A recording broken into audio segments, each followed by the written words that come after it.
You're on. Just start talking. Hi, I'm Eloise Fike. I'm going on 89 years old, and if I had a good hip, I'd feel like I was 20. So I will start out with my mom and dad. My dad courted my mom 12 miles. There was 12 miles between them. He had his horse and buggy, and when he'd leave the Stanglin farm, he had it tied out in the road. They had a post with a horse's head on. When people come with their horses and buggies, they tied them up there. When he got ready to go home, he turned the horse in the right direction. He curled up on his seat, put a blanket over himself. The horse took him home 12 miles. The horse had to go on 4 different roads. But when my dad woke up, there he was, down at the barn. The horse was ready to go to bed. Okay. No. Oh, that's okay. Where'd you go to school? What's the name of your town where you went to school and lived? I went to a one-room school, and when I graduated, there were 3 of us in the school. My sister Vera and Maxine Stone, a neighbor. So when I got out of there, they closed the school and they moved it to the next door neighbor, and you know what they used the school for? A sheep shed.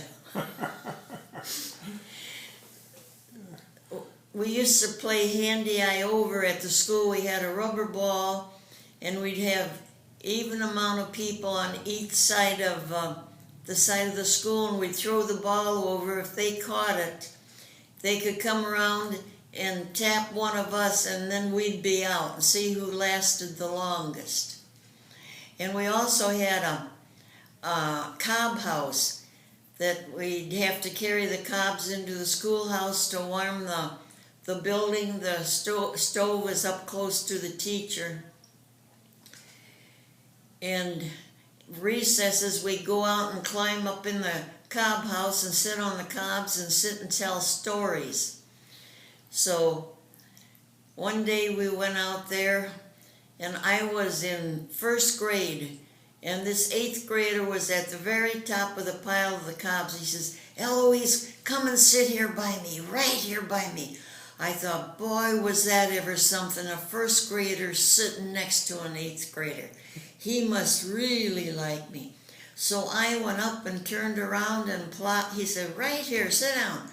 I plopped down. I ended up in a nest of eggs. My underpants was just dripping with egg yolks and, slime. The teacher had to take them off and wash them because she couldn't get a hold of it. School didn't have any telephone. So I had to go without an underpants for a while until they dried. And let's see, also we had a creek down at the bottom of the hill of the school, and sometimes the teacher would let us go down there at recess, and we'd play in the creek. We'd never get wet or anything. She'd come out to the edge of the room with her big bell, and she'd ring that bell. We knew we had to get back up there or we'd be in trouble. So it all worked out fine. And then my dad had bought a pony, Dorothy, a Shetland pony, and a cart from Dayton Dairy where we used to take our milk. And we'd tie the pony to the fence. Lorraine is the one that would drive it. At 10:30 we'd come out for recess to see how the pony was doing. The bridle would be hanging on the fence, and the pony and the cart had gone 2 or 3 miles home. Ended up down by the barn. He wanted to lay down in his barn. And, Let's see, what kind of work did your dad do? my dad was a farmer all of his life. Oh, I should tell you, should I tell you the names of his brothers and sisters? Yeah, sure. My dad, Willard, was the oldest one. Then it was Violet, and then Archie, and let's see, Archie. Verdell, Emmett, Elta. Oh, there was one that died when she was 18 years old. Her name was, oh, all night I've been saying it. Enola. I was named after her with Eloise. I don't know how it's the same, but my dad said, oh, she was the prettiest girl you ever wanted to see. But at 18, she got Bright's disease. I guess that's, her kidneys went bad, and she died. And Lorraine was just a baby then. And they got a hold of my mom and dad. She wanted to hold Lorraine one more time before she died. So they took her 12 miles in their old car and went up there, and she held her, and then she died in peace. Let's see. On my mother's side, there was Nellie was the oldest, then Archie, my mother Belle, Franny, Muriel, Vinny, and the youngest one. Trying to think. There was 8 in that family and 7 in my dad's. And always on Sunday, we'd usually go to Grandma Stanglin's house. All the cousins, they'd all come to see Grandma. We'd have a big reunion about it every Sunday. And each one of us girls, Lorraine and Betty were together, Doris and I were together. We'd each have a bedroom, and we'd go in there and tell our secrets to each other and just have a great time. What was your job on the farm? Because that's what you used to do on the farm. On the farm, Lorraine was very much of a tomboy, and she would milk 13 cows at night. So my dad thought, I'll start Eloise milking cows. I milked 1 cow. He said, Al, you did that so good, I'm going to put you to the next one. So I sat on this one-legged wooden stool, a stump with a board across the top. I sat down, I touched the cow's tit. She kicked me over in the gutter. I got up and I said, Dad, I was 9 years old. I said, Dad, I'm going to the house and I'm going to make cookies. I'm not milking cows anymore. I never went back and milked the cow I could. Oh, goodness. What kind of cookies did you make? Remember? Oh, probably chocolate chip. That was usually the favorite. Yeah.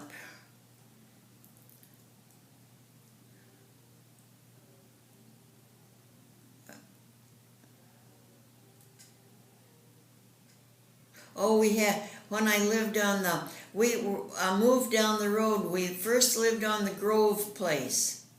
That's where I was born. We didn't have a doctor. There was some kind of a woman that would go around and deliver babies. So I was delivered in this house by this lady. And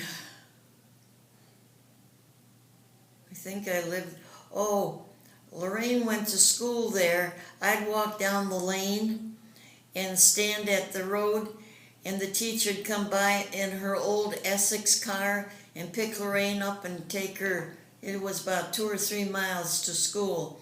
One day I was in the grubbiest old clothes, and I was down there waiting with Lorraine for her to come along. When she came, I says, my mama said I could go to school with you today. So she put me in the car, and away we went.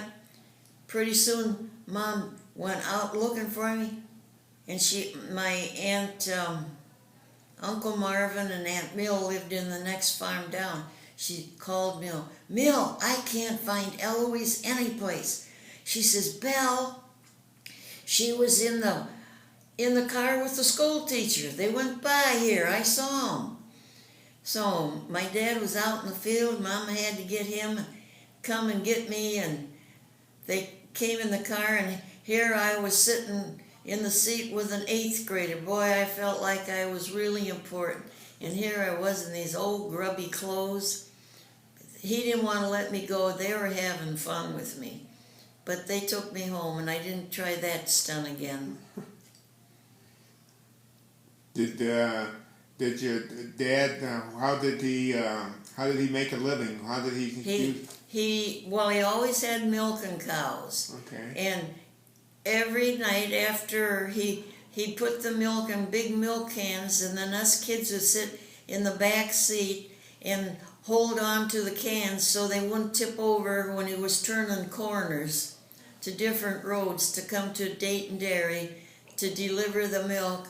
There'd be a guy that would stand there and lift the cans up on a rack, and then they put the milk through separators. And the guy that did that job had a boy about 5 years old, and if I got out of the car to stretch my legs from holding those cans, he'd come and stomp on my toes. So I was always afraid to get out, that kid he was only 5. I don't know if his way he was showing his love to me or what, but I sure didn't like him. Tell us about, I think you're Norwegian, right? Yeah, I'm full-blooded Norwegian, but I can't speak Norwegian. Because your mom and dad? Oh, yeah. Oh, I don't know about my dad. My mom did, because my grandma Stanglin could talk it real good. Mm-hmm. Her folks came right from Norway. She was 15 years old. They came over. He worked on the farm, and she worked in the house as a housekeeper.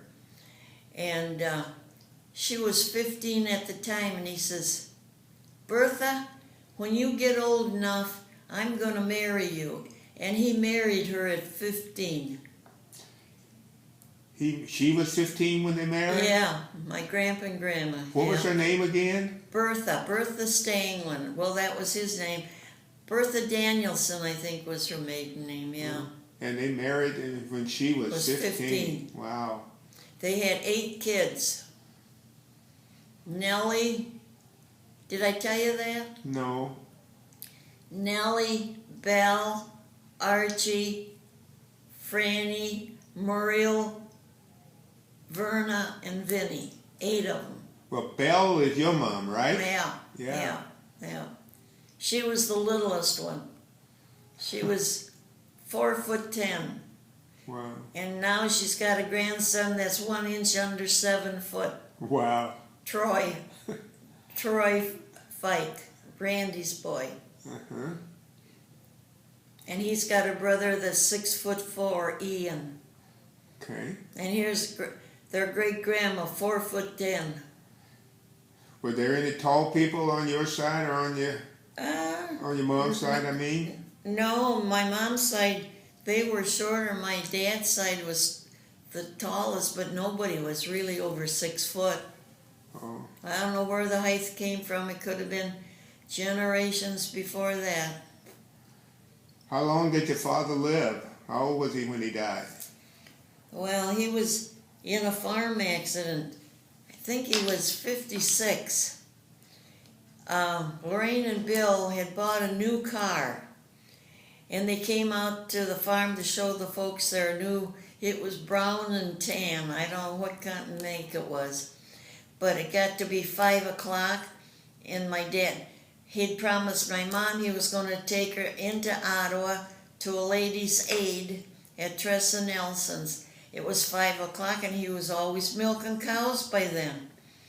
So Bill and Lorraine went out looking for him, and they found him. There was this 6-foot drainage ditch, and there was a hole alongside of it, and he always told the hard men, "Now watch that hole, don't hit that hole." What do you know? The next day they were to leave on a vacation, so he said he had to get those weeds cut. They were going to go to Canada with Uncle Russie and Aunt Ione for 2 weeks. what do you know? He hit that hole and the tractor went down that 6-foot drainage ditch, and the tractor landed on top of him, and the oil drained out on his face, the hot oil. That's how Lorraine and Bill found him. They said it looked like he was trying to jump off of the tractor to get off of it, but the way his feet were separated, like he was jumping, but it caught him.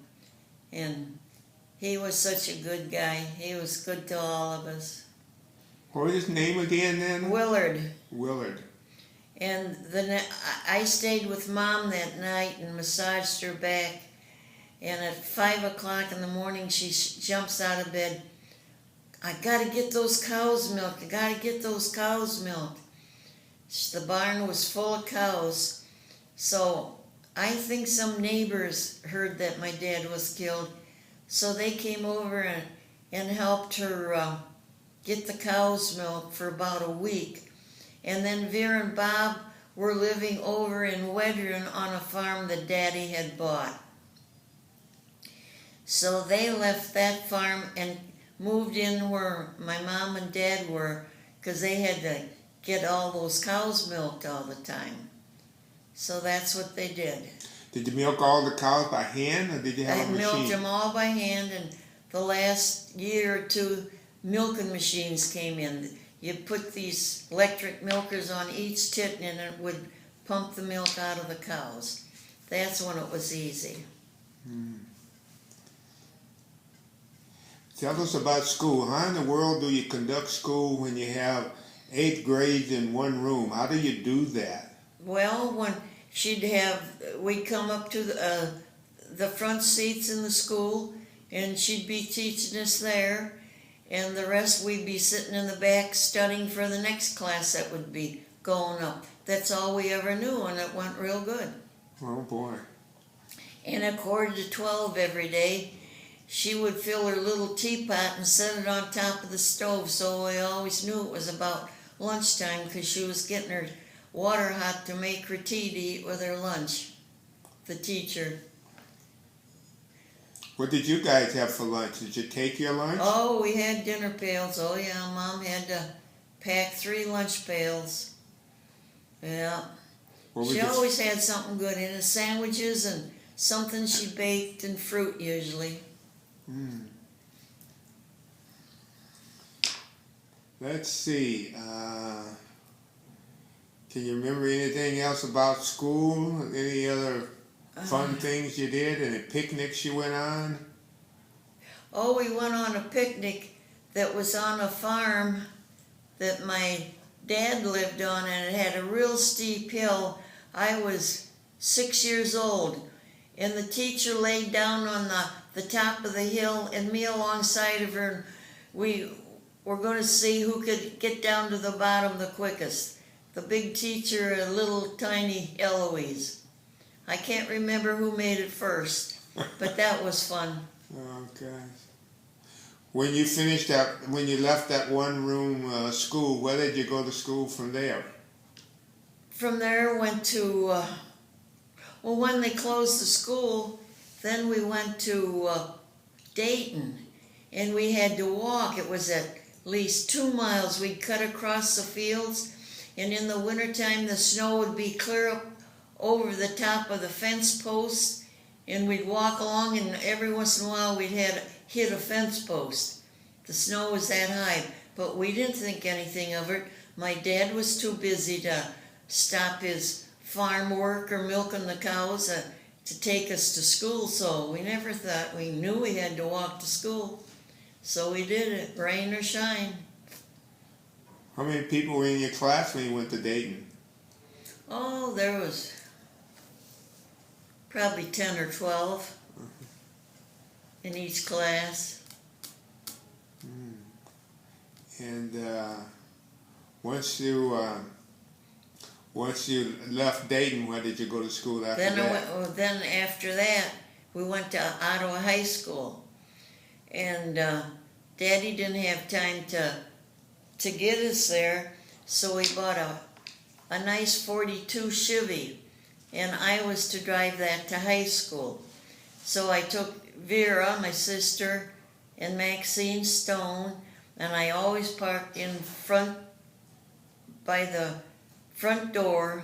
There was a lot of steps to get into the school, but set the car there, and that's what I met Bob during that time. I was 16 years old then, and sometimes him and we'd sit in the car and just talk at noontime till it was time to go in for afternoon classes. But I never drove the car around and goofed around like other kids did, just spending all kinds of gas, just running from here to there, all around town, around. I got the kids in the car and I took them right home. My goodness, how did your dad pick you and not Lorraine? Since Well, she was Lorraine was out of high school then. Oh, okay. Yeah. It was just you and Vera? Me and Vera, yeah. And Maxine Stone, the neighbor. Oh, okay. And then, tell us that you're in high school. Tell us how you met Bob. Well, we went on a field trip looking for certain kind of stones. He was in the bus on the left-hand side, about 6 rows behind me. I was on the right side. I'd never seen him before in my life. And he sat there looking at me. He said to himself, "That's the girl I'm going to marry." He went home and he told his sister Elaine.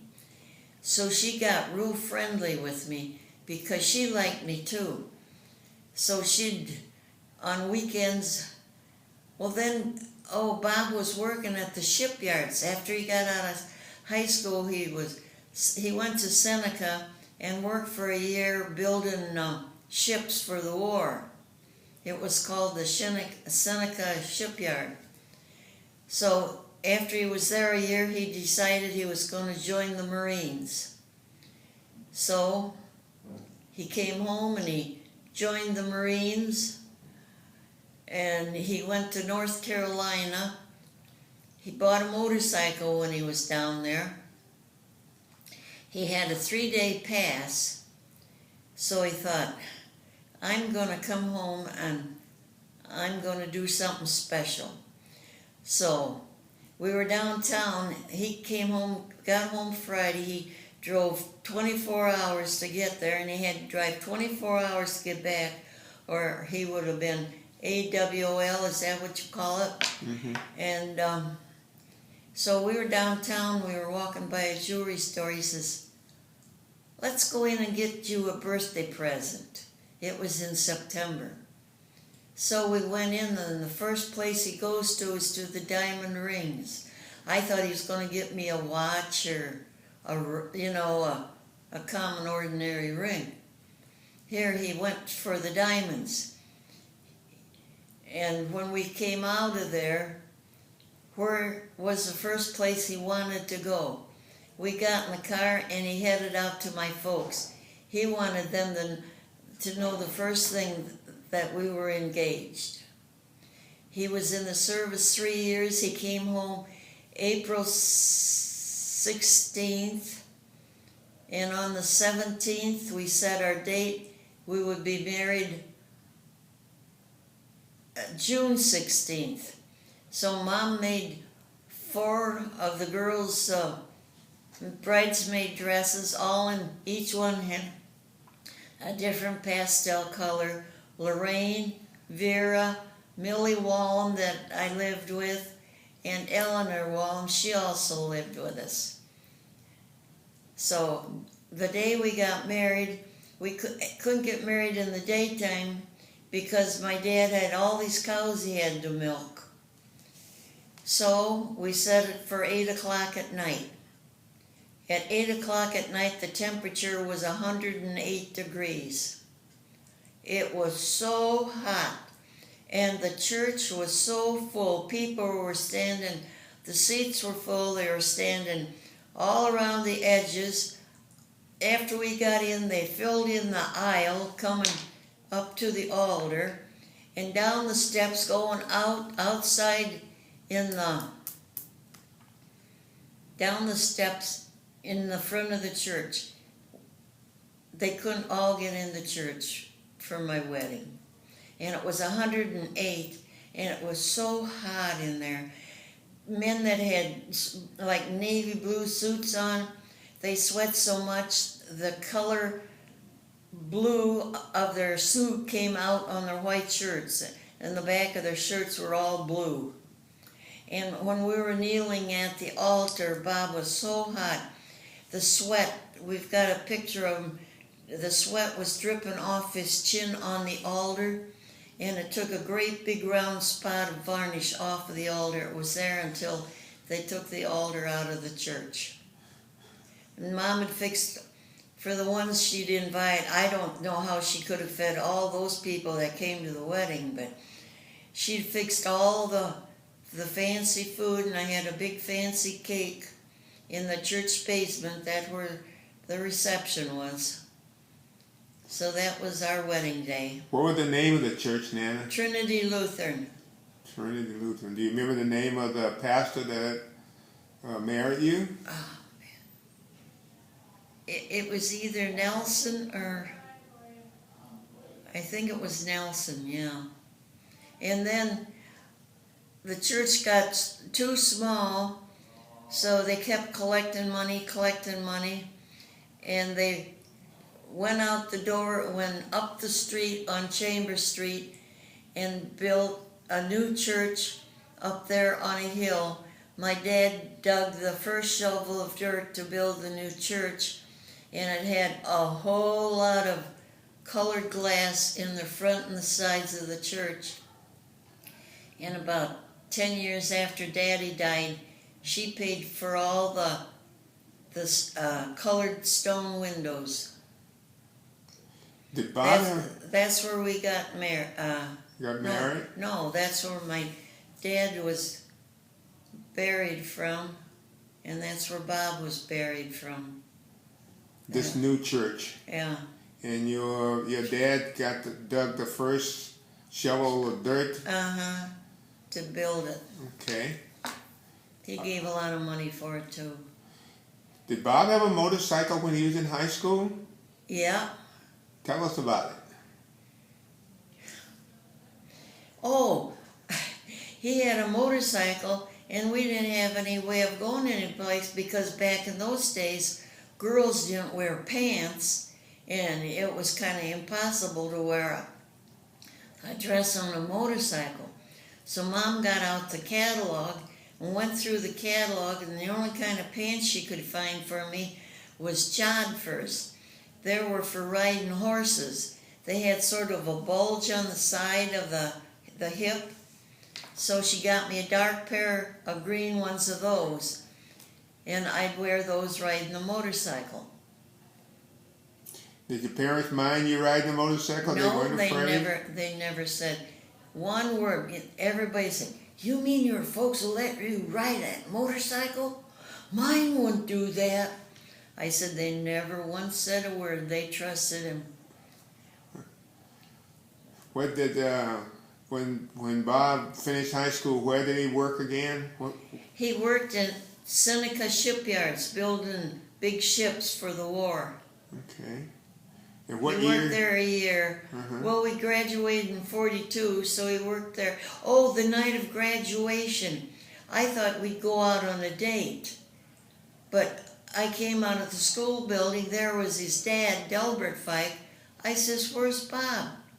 Oh, he had to leave right away because he had to be to work at 12 o'clock. His first job up at the shipyard. I was so disappointed.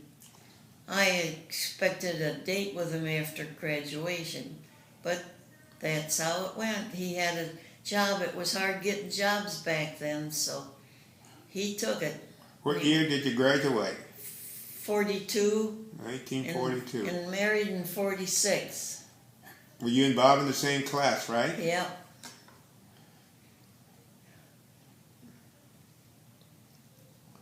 What? Our birthdays are I was born September 5th and he was born October 15th. What years?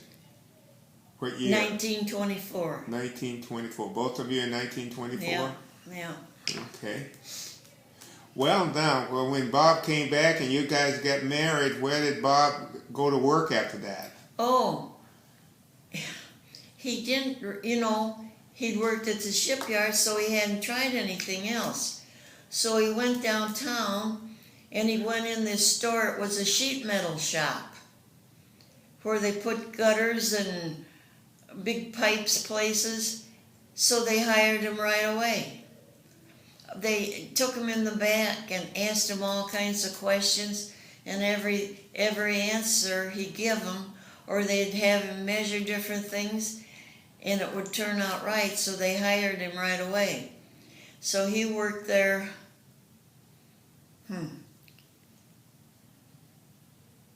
I think. Then, that was Pearson's sheet metal shop. They would get jobs like at these big sand companies in Wedren and Dayton, towns next to us, where they had big sand pits, and they'd ship sand all over the United States, and he'd have to make these huge pipes from one building to the other. He'd have to climb up 60 feet in the air and measure them and come down and make them up. They were never even a quarter of an inch out of the line, so they always worked perfect. If they let anybody else do it, they had to keep ripping them down and doing them over, and it cost them so much money, so they wouldn't let anybody do that kind of work but Bob. So Bob worked as a sheet metal worker. What did you do? I worked at, I didn't tell you about the first job I got, did I? No. When I graduated from high school, Mom says, you can stay home for the summer, but when school starts, you have to go and get a job. And I was so bashful back then.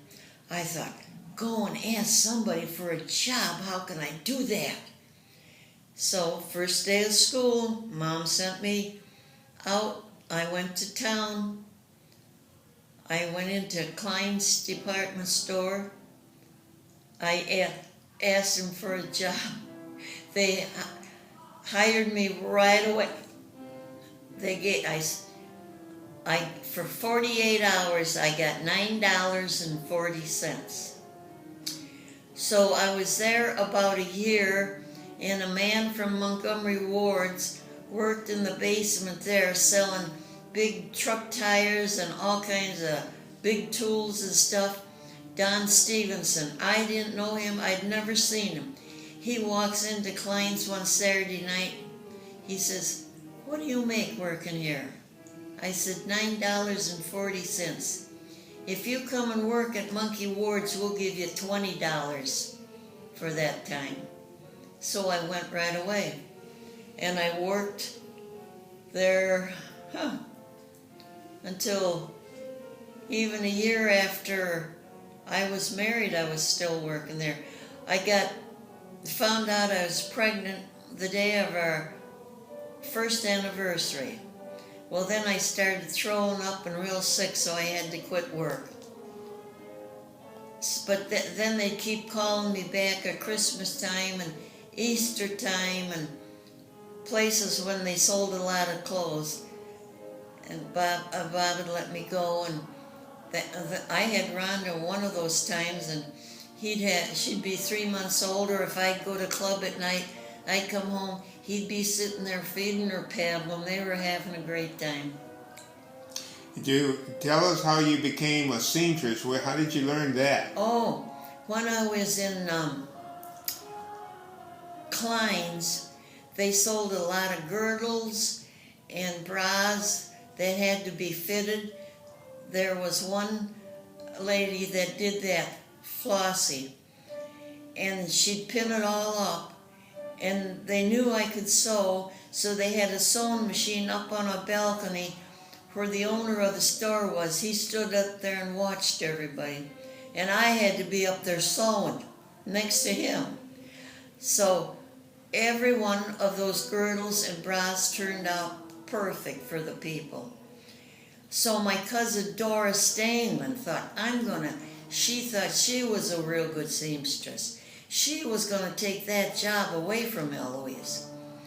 So they fitted one and let her sew it. They said, you never saw such a mess in your whole life. They never let her touch another one. They fired her. So they put me back sewing there, and then on Saturdays, they'd have me out selling the clothes, baby clothes and grown-up clothes, because I could really sell clothes. And they had material in the basement, all kinds of material and patterns, and sometimes they'd have me down there rolling off yards and yards of material. I'd match things for people, so I always had a good job. Tell me about where you lived when you were working in Ottawa. Oh, there were Vera and I, Millie Wallum, and Eleanor Wallum had an apartment upstairs over the news agency. They sold all kinds of magazines and every paper that there was around. You had to go up a bunch of stairs to get to our place. We had a living room, a kitchen, a bedroom, and a bath. Vera and Eleanor would pull out the couch, you fold it down, and two could sleep on that. And Millie Wallum and I had a bed in the bedroom, and we had the bed. And then with that, 4 girls, this is what got Bob every time he come up. There was no place for 4 girls, and we all had to have a lot of shoes to go with our different outfits where we worked. They were all piled in the bathroom. He had never seen in his whole life anything so awful to have all those shoes in one pile and for each girl to pick out the right shoes. Tell us about you and Bob dating, I gotta tell you this. We were dating one night, and it was, the moon was the biggest we'd ever seen. So this was on Eustace Place, and there was a fence around the yard, but on the west side of the fence was another yard and there was a long lane down to the road. So we said, let's look at the moon. So he pulled over in this grass, and we sat there looking at it. And it got to be midnight, and I said, I better go in. Here the car had sunk way down. It had rained a lot. It sunk down in the grass, in the mud, and he couldn't budge that car. It was stuck way down in the mud. So I had to go in the house and get my dad out of bed. He had to get dressed, go out in the shed, get the tractor out, put a chain on it, and come over there and pull Bob out. Do you know what? I didn't see Bob for 1 whole year. He was so ashamed that my dad had to do that. And he was afraid my dad was real mad. All my dad did was laugh. He thought that was so funny. So I didn't see, Bob didn't come around for a year. So I started dating Lorraine, and Bill knew this Louis Ashelman. So he asked me out. So we'd go to the show and go on picnics with his folks and do different things, but my heart was still there for Bob. I still wanted Bob. So Louis went off. I went with him down to the train. He joined the service, I think. He was in the Army. So Bob was down there seeing some of his friends off to the service. So we met there, we walked back to our car, and then he asked me for a date. And we started dating after that, and we never stopped. Did you, when Bob was in service, did you have anybody try to date you? Oh yeah, but Oh, when, I'm trying to think. He wasn't in service very long. He was down in North Carolina. He had a motorcycle, so he had a 3-day pass. So he came home on the motorcycle. He drove 24 hours to get here. The next day was Saturday. He says, let's go downtown. We went downtown to walk around. We were going by a jewelry store. He says, let's go in and get you a birthday present for your birthday. So I thought, well, he's going to buy me a watch or a nice colored ring. We went in there and he heads right for the diamonds. He bought me a diamond. We come out. He gets in the car. Where does he go? The first place he goes. He doesn't go up to his mom's. He drives out to the country to my folks to show them we were engaged. How did he propose? What were the words he used? You remember? I know. he put the ring on my finger in there. Before your parents? Yeah, in front of that was that was before that. I had it on when we went out there, and they were thrilled because they liked him a lot. Oh boy! They never ever had any words. They always got along real good.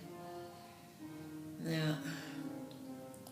Did you and Bob? You forgot to tell us about the incident where Bob told you that he couldn't pick you up, and you caught him downtown riding around. Oh yeah. He called me up one night on the phone. We had a date. He said, oh, I can't come out. I've got such a headache. I just can't stand it. So I said, okay. So my dad felt so bad for me. He knew I felt terrible. So he gets us all in the car, and we go downtown. We park along the street to watch the traffic. Here's Bob going by on the street in a car packed full of guys, waving and hollering at everybody. I thought, he didn't know I saw him. Did you ever tell him you saw him? Yeah, I told him. Did he feel like a fool with his headache? What kind of sports did Bob play? So then he started going with me again. Okay. He was a big football player, and a lot of guys wanted to date me, but they said they didn't dare because they knew I was Bob Fike's girl, and he was big and strong and big football player. Did you play any sports in high school? No, we just had gym we'd do all kinds of different stuff. Well, you didn't play any sports? I didn't, no. I couldn't because I had to get home because I had kids to take home, And you had the cows and milk? No, I didn't milk cows then. You didn't milk them anymore? After it kicked me in the gutter, that was the end of the cows. Oh, and the turkeys, we had one turkey, and that turkey, when he would see me, he would spread those tails out and he would chase me.